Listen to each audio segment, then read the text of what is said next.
사랑이 많으신 하나님 앞에 찬양을 드렸습니다. 그 찬양을 받아주시고 1년 동안 수고한 우리 찬양대원들 또 찬양팀 대원들 모두에게 하늘의 은혜로 갚아 주옵소서. 또 우리 주찬이 하나님 제대했습니다. 그의 앞길을 하나님께서 선한 길로 인도해 주옵소서. 이 시간 말씀 듣습니다. 말씀 가운데 함께하여 주시고 하나님이 예비하신 풍성한 은혜 주시기를 소원하며 사랑 많으신 예수님 이름으로 기도하옵나이다. 아멘. 우리 다시 한번 옆에 있는 과 인사하겠습니다. 말씀의 은혜 많이 받으세요. 말씀의 은혜 많이 받으세요. 우리가 지금 사는 시대를 무한 경쟁 시대라고 얘기합니다. 그래서 사람들은 이런 말을 하곤 하죠. 1등만 기억하는 더러운 세상. 탁월하지 않으면, 유명해지지 않으면, 성공하지 않으면 누구나도 알아주지 않는 시대를 살아가다 보니까 우리 마음속에 사람들이 인정해 줬으면 좋겠다, 또 사람들에게 의미 있는 사람이 됐으면 좋겠다라는 그 마음을 갖고 살아갑니다.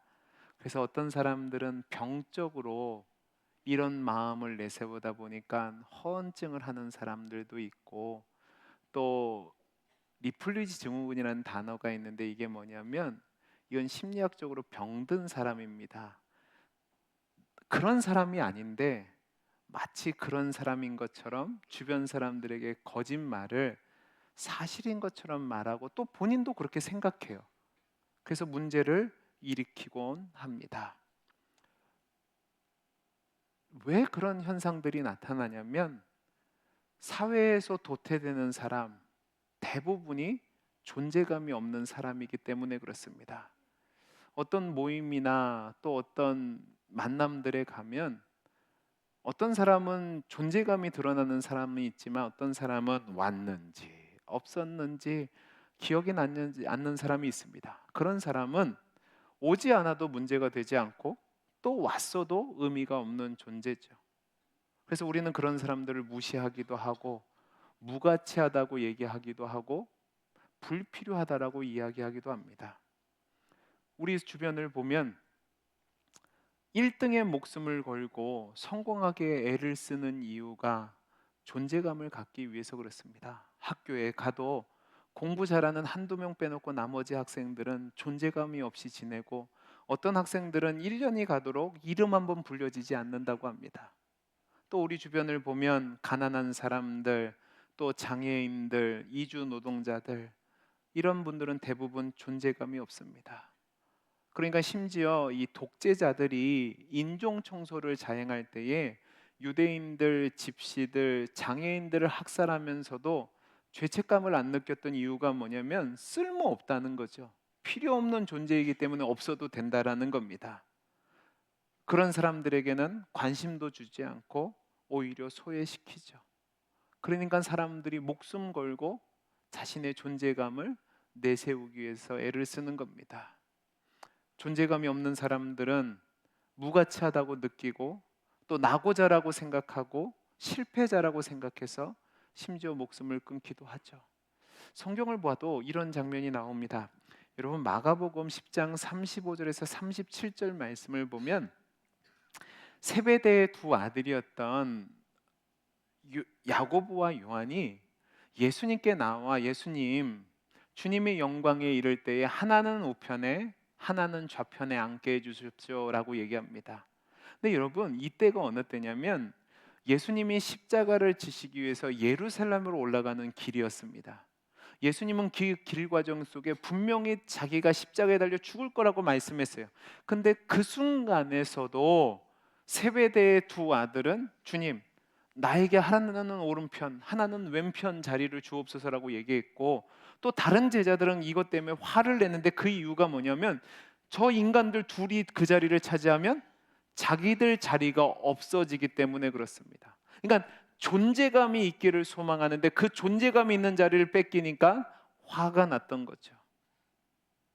제자는 모든 것을 버리고 예수님을 따르는 사람이라고 하는데도 이들은 존재감 있기를 원했던 겁니다. 우리도 한번 볼까요? 여러분, 오늘 우리가 읽은 성경이 히브리서 11장입니다. 히브리서 11장을 우리가 보통 믿음장이라고 얘기해요. 이 믿음장을 보면 수많은 믿음의 인물들이 나옵니다.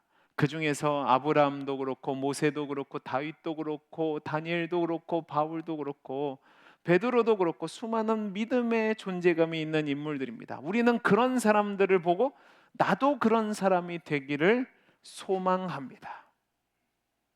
그런데요, 여러분, 제가 질문을 하나 들어보겠습니다. 성경에 믿음의 사람이라고 하는 사람들 중에서도 존재감이 없는 인물이 있습니다. 누구가 여러분들 머릿속에 떠오르십니까? 저는 궁금해서 언젠가 성경을 읽는데 성경 속에서 존재감이 없는 인물이 누굴까 하고 찾아본 적이 있습니다. 물론 성경에 등재됐다는 것만으로도 존재감이 없는 사람일 수 없죠.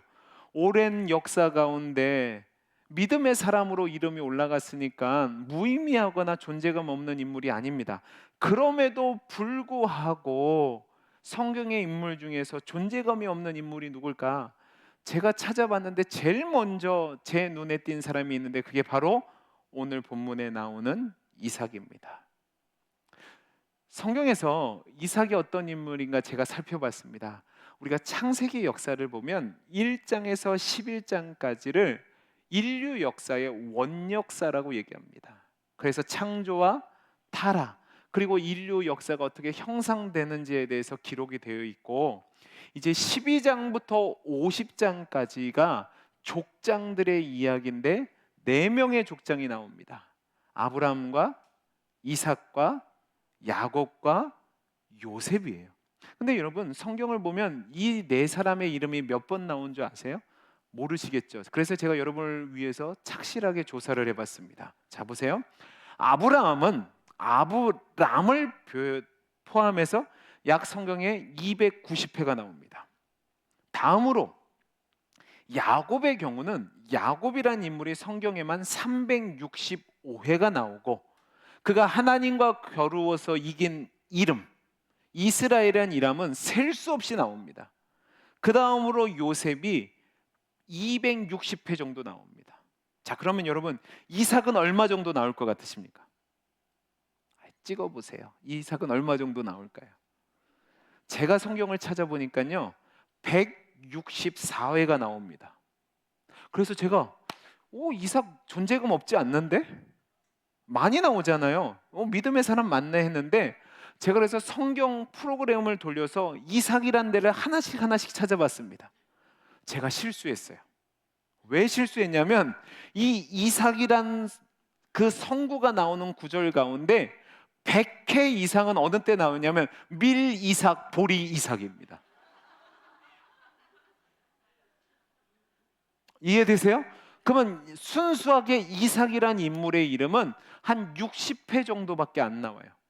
그런데 그 60회 정도도 이삭이 단독으로 사용되기보다는 보통 후렴구처럼 아브라함의 하나님, 이삭의 하나님, 야곱의 하나님 표현될 때 나와요.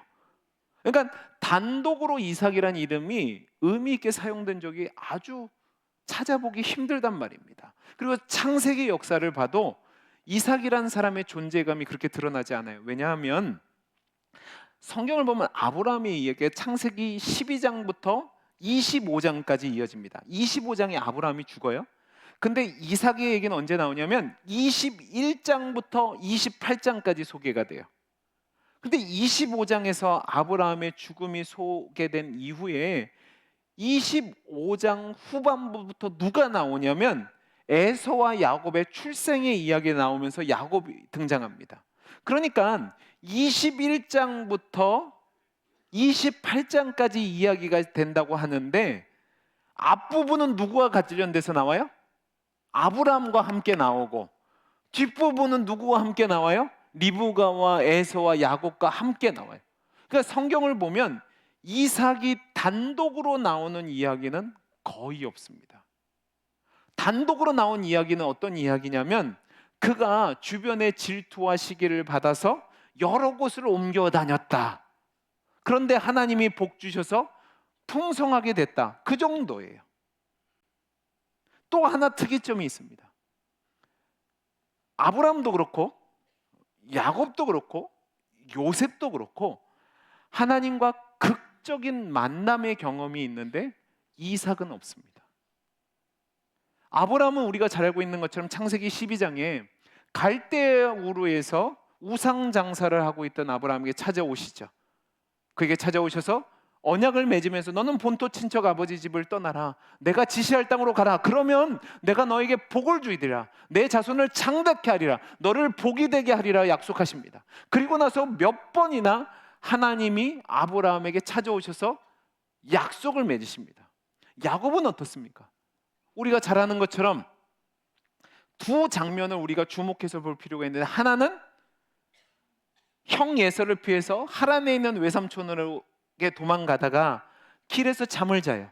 근데 거기서 하나님이 찾아와서 만나 주시죠. 거기를 우리가 뭐라고 부른다고 그랬죠? 베델, 하나님의 집이라고 부르는 데가 나옵니다. 또 하나가 뭐냐면 이 외삼촌 집에서 거부가 돼서 다시 고향으로 돌아올 때 이제 야뽕 강가를 앞에 두고 건너편에서 오는 에서와 그의 군대를 보고 생명의 위협을 느낀단 말입니다. 그래서 약봉강가에서 기도하는 중에 여기서 분이엘의 경험을 합니다. 하나님의 얼굴을 만나죠. 하나님과 씨름해서 이기는, 그래서 이스라엘이라는 이름을 경험합니다. 그 다음에 요셉은 어떻습니까? 성경을 보면 요셉이 직접 하나님을 만났다는 얘기는 없습니다. 그러나 요셉은 꿈을 꾸고 해석하는 능력이 있습니다. 그러니까 꿈을 통해서 자신의 앞날에 대한 예언을 받았다는 말입니다. 그리고 그 꿈 때문에 형들의 시기를 받아서 애굽에 끌려가 온갖 고생을 하고 또 억울하게 모함 써서 감옥에 갔지만 그때마다 성경을 보면 하나님이 함께 하시고 형통케 하셨다라는 은혜를 경험합니다. 그리고 꿈을 해석하는 능력을 주셔서 정말 드라마와 같이 역전에 감옥에서 총리가 되는 놀라운 경험을 합니다. 근데 여러분, 이삭은 어떻습니까? 눈을 씻고 찾아봐도 별다른 것이 보이지 않습니다. 이삭은 늘 다른 사람과 연관되어 기록되어 있습니다. 여러분, 먼저 그가 태어날 때 기사를 보죠. 창세기 17장 15절에서 19절 말씀을 보면 하나님이 아브라함과 사라에게 나타나셔서 내년 이맘때쯤에 네가 자식을 낳을 거라고 이야기하는 장면이 나옵니다. 자, 우리 17절부터 한번 읽어보죠. 17절부터 읽어보겠습니다. 시작. 아브라함이 엎드려 웃으며 마음속으로 이르되 100세 된 사람이 어찌 자식을 낳을까? 사라는 90세니 어찌 출산하리요 하고 아브라함이 이에 하나님께 아뢰되 이스마엘이나 하나님 앞에 살기를 원하나이다. 하나님이 이르시되 아니라 내 아내 사라가 내게 아들을 낳으리니 너는 그 이름을 뭐요? 이삭이라 하라. 내가 그와 내 언약을 세우리니 그의 후손에게 영원한 언약이 되리라. 자, 보세요. 하나님이 아브라함에게 찾아오셔서 이삭을 낳게 하겠다고 말씀하시는 장면입니다. 이때 하나님은 아브라함을 아브라함으로 만들어 주셨고 사레를 사라로 만들어 주셨습니다. 너는 큰 민족, 여러 민족의 아버지가 될 것이고 너를 크게 번성시킬 거라고 약속했는데, 그리고 영원한 언약을 너랑 맺을 건데 그 언약 가운데 아들을 줄 건데 이삭이랍니다. 그러니까 지금으로 말하면 하나님이 직접 태몽을 주신 거예요.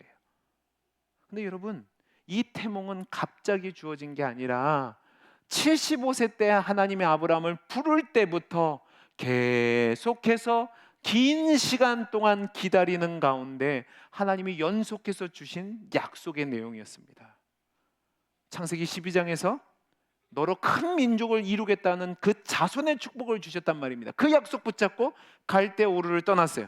그런데 아브라함 입장에서는 오랜 세월을 기다렸는데 자녀를 안 주시니까 창세기 15장을 보면 아브라함이 하나님께 이렇게 따집니다. 하나님, 안 줬잖아요.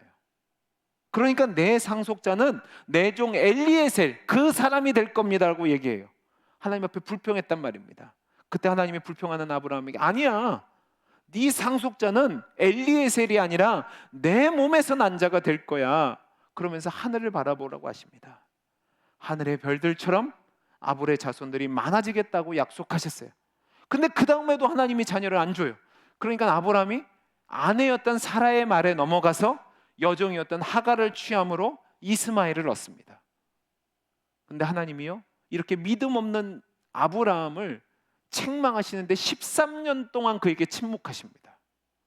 그러다가 우리가 방금 전에 읽었던 17장 19절에 하나님이 아브라함에게 나타나셔서 이스마엘이 네 상속자가 아니야 라고 분명하게 말씀하시고, 내년 이맘때에 태어날 아이가 내 상속자가 될 거라고 말씀하셨습니다.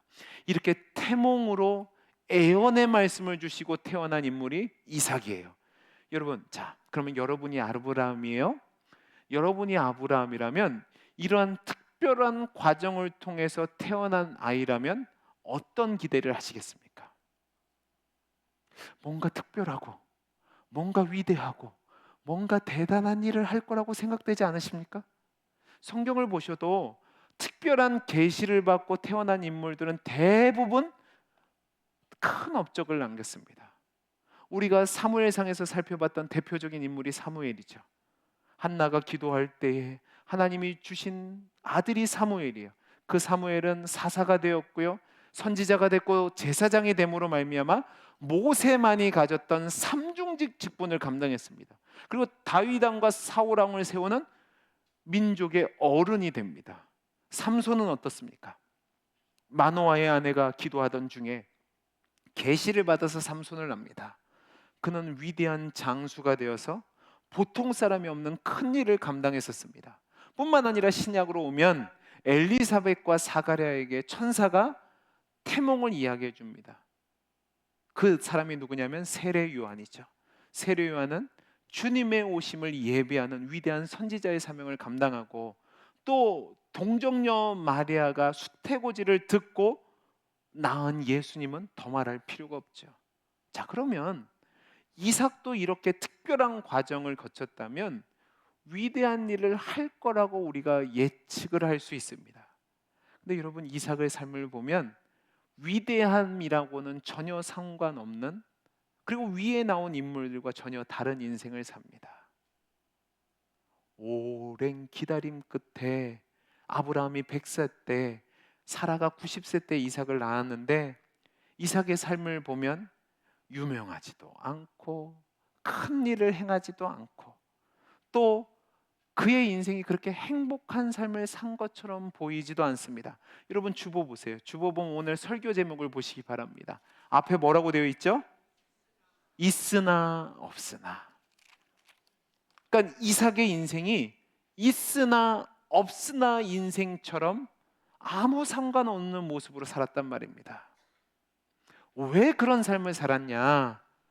성경에 나오는 이삭의 이야기를 보면 이삭은 주연이 아니라 조연입니다. 늘 누군가와 함께 나오고 그 일에서 이삭이 주도적으로 일을 하지 않았다는 말입니다. 여러분, 우리가 읽은 오늘 본문 히브리서 11장 17절에서 20절 말씀도 그렇습니다. 여러분, 17절부터 20절까지를 두 부분으로 나누면 17절에서 19절 말씀이 앞단락이고 20절이 뒷단락입니다. 이 앞단락의 내용의 배경은 창세기 22장 8절에서 14절이에요. 그게 뭐냐면 하나님이 아브라함에게 나타나셔서 내 아들을 번제물로 드리라는 거죠. 여러분, 여기서 이삭이 한 일이 뭡니까? 이삭이 주도적으로 한 일이 있나요? 없습니다. 그냥 아버지에게 잡혀서 제물로 드려질 뻔합니다. 아무 저항 없이 아버지에게 붙잡혀서 제물로 드려질 뻔했어요. 그래서 뭐가 나타나냐? 이삭이 믿음 있다가 아니라 아브라함의 믿음이 하나님을 경외하는 믿음이라는 사실의 확증의 도구로 사용된 겁니다. 근데 여러분, 이 사건에서 하나님은 이삭에 대해서 아무 언급도 하지 않습니다. 그리고 나서 이제 20절 말씀을 봐야 되는데, 20절 말씀이 나오기 전에 이삭의 이야기를 보면 이삭과 관련된 주요의 두 가지 사건이 나옵니다. 첫 번째 사건은 뭐냐면 이삭이 결혼하는 겁니다. 여러분, 만약에 성경에 기록된 것처럼 지금 젊은이들에게 결혼하면 난리 날 겁니다. 결혼할 때 이삭이 한 일은 뭐죠? 아무것도 없습니다. 그냥 뭐 하기만 했게요? 기다리기만 했습니다. 요즘 젊은이들에게 야, 아빠 엄마가 작정한 사람이 있다, 너 걔랑 결혼해야 된다, 그러면 난리 날 겁니다. 저희 두 딸이 있다고 그랬잖아요. 저희 둘째 딸이 아직 고등학생입니다. 틈만 나면 자기는 좋아하는 사람이 있답니다. 죽겠어요. 근데 그게 매달 바뀝니다. 드라마 보고 좋은 사람이 있으면 내 짝이래요. 제가 한마디 하죠. 정신 차려라.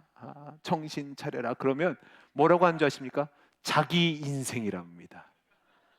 자, 보세요. 고등학생도 이런데 결혼하는데 제가 만약에 걔한테 짝져진 사람이랑 결혼하면 난리 날 겁니다. 근데요, 이삭은 아무런 역할이 없습니다. 아버지 아브라함이 종을 보내서 아내들 리브가를 데려오게 합니다. 근데 거기서 이삭을 보면 거절하지도 않고 특별한 사건을 만들지도 않고 그냥 기다리다가 리브가를 아내로 맞이합니다. 성경을 보면 이삭이 리브가와 결혼한 뒤에 다른 여인과 결혼했다는 얘기가 없습니다. 그러면 아버지가 정해준 한 명 리브가와 평생을 살았다는 겁니다. 자, 그러면 질문. 이 둘 사이가 행복하고 막 정이 넘치고 막 사랑이 넘쳤을 것 같으세요? 대답을 해보세요. 그랬을까요? 안 그랬을까요? 제가 볼 때는 아닙니다. 성경을 보면 두 사람의 삶이 행복해 보이지만은 않은 이유가 있는데 25장 28절을 보면 이렇게 되어 있습니다. 이삭은 에서가 사냥한 고기를 좋아하므로 그를 사랑하고 리브가는 야곱을 사랑하였더라라고 되어 있습니다. 이 말씀은 이삭과 리브가 사이에 간격이 있었다는 걸 보여주는 거예요.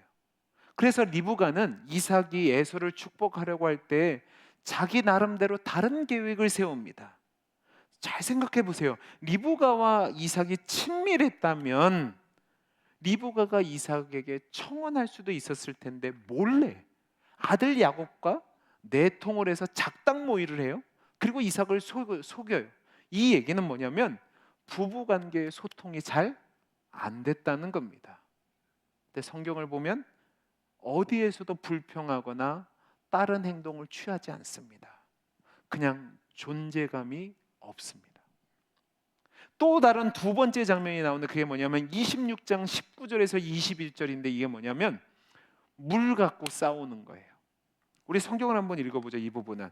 자, 19절 20절 여러분이 읽고 교독해 보겠습니다.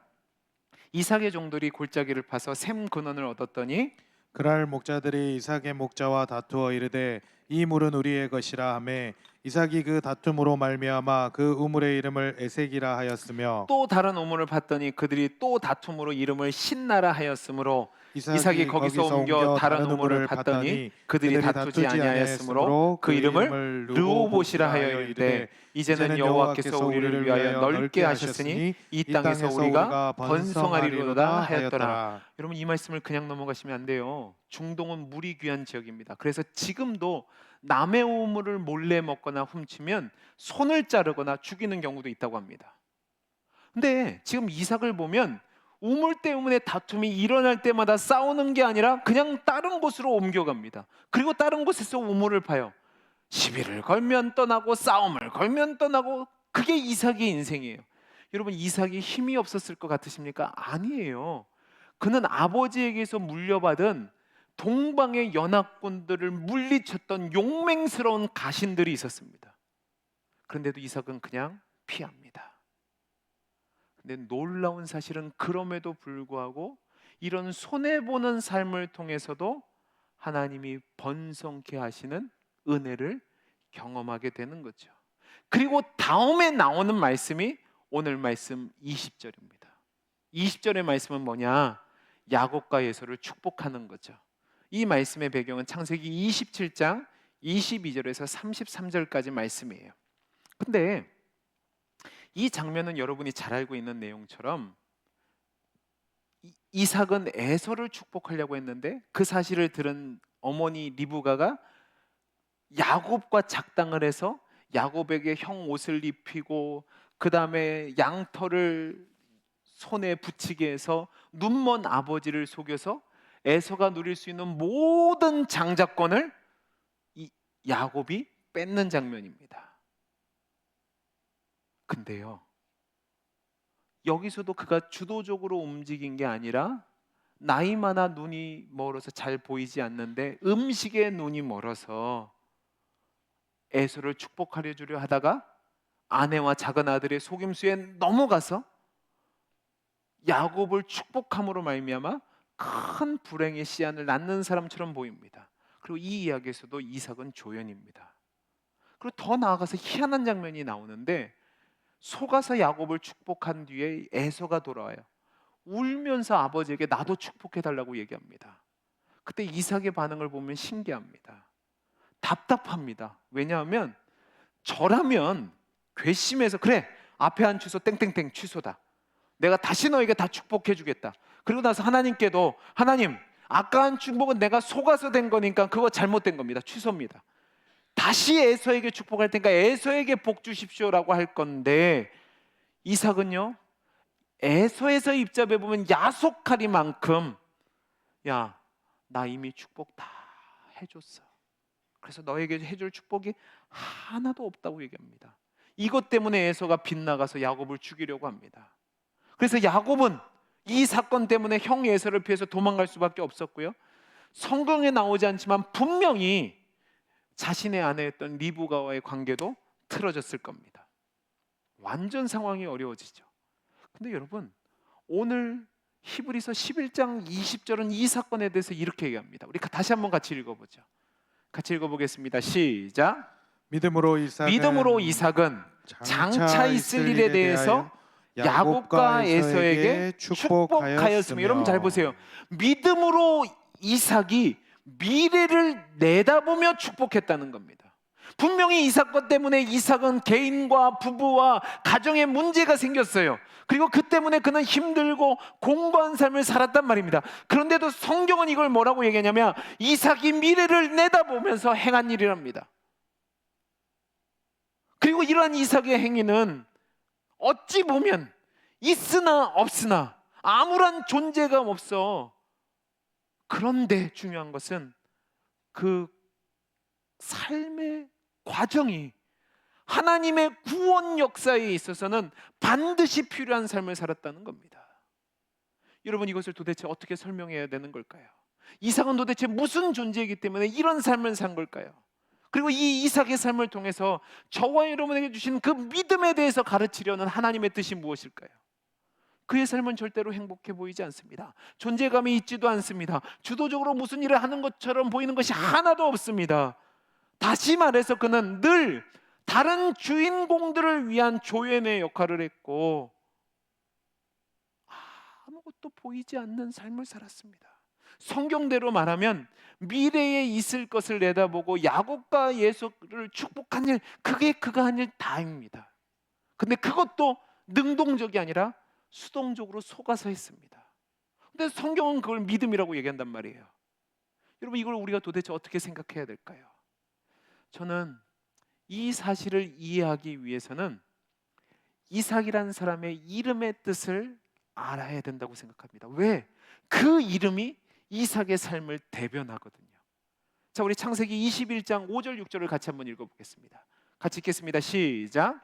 아브라함이 그 아들 이삭에게 태어날 때에 백세라 사라가 이르되 하나님이 나를 뭐요? 웃게 하시니 듣는 자가 다 나와 함께 웃으리로다. 여러분 이삭의 이름의 뜻이 뭐죠? 웃음입니다. 나이 들어 아이를 가질 수 없어 절망 가운데 있는 사라와 아브라함에게 이삭은 태어남으로 말미암아 웃음을 만들어주는 사람이 됐습니다. 아마 주변의 사람들도 아브라함과 사라가 이삭을 낳았다는 이 소식을 듣고 기쁨으로 웃었을 겁니다. 근데 여러분 정작 이삭의 삶은 웃는 삶이 아니었습니다. 여러분 존재감이 없는데 무슨 웃음이 있고 그렇게 수동적으로 끌려 살았는데 무슨 기쁨이 있었겠습니까? 정말 있으나 마나한 그런 삶입니다. 그러나 이삭은 그럼에도 불구하고 먼 훗날을 봤습니다. 내 삶은 행복하지 않지만 나를 통해서 부모님이 웃을 수만 있다면, 또 내 자녀들이 웃을 수 있고 하나님의 뜻을 이룰 수만 있다면 그것을 감당해서 살았단 말입니다. 그러니까 현재는 어렵지만 나는 미래를 보면서 늘 웃는 삶을 산다라는 삶을 산 거죠. 여러분, 이것이 바로 믿음의 삶입니다. 여러분, 성경을 보면 이삭에게 태어난 사람만이 아브라함의 자손이 될 수 있습니다. 그러니까 그의 삶은 능력 없어 보이고 수동적이고 존재감이 없어 보이지만 그를 통하지 않으면 약속의 자녀가 나오지 않는단 말입니다. 그러니까 반드시 필요한 존재죠. 오늘 설교 제목 보시기 바랍니다. 오늘 설교 제목이 뭐예요? 있으나 없으나 그러나 반드시 필요한. 이삭은 이 사실을 붙잡고 믿음으로 존재감이 없는 삶을 살아냈고 견뎌냈고 버텨냈습니다. 그래서 우리가 성경을 읽을 때마다 그는 아브라함의 하나님, 야곱의 하나님이 아니라 아브라함의 하나님, 그 안에 뭐가 들어와야 돼요? 이삭의 하나님, 야곱의 하나님이 된 겁니다. 이삭이 없이는 아브라함에게 주신 그 위대한 하나님의 약속이 이 땅에서 이루어질 수 없고, 이삭이 없이는 야곱이 없고, 그러면 12지파도 없습니다. 그것을 믿고 이삭은 존재감이 없는 있으나 만한 인생이지만 하나님이 주신 약속을 품고 웃으면서 견뎌냈던 거죠. 말씀을 마치겠습니다. 사랑하는 성도 여러분, 여러분의 인생은 어떤 인생입니까? 주변 사람들이 알아주는 존재감 있는 주연의 인생을 살고 계십니까? 아니면 이삭과 같이 존재감이 없는 있으나 마나한 것처럼 보이는 인생을 살고 계십니까? 혹시 그런 인생을 살고 계시는 것 때문에 억울하고 속상하고 슬퍼하시는 분이 계십니까?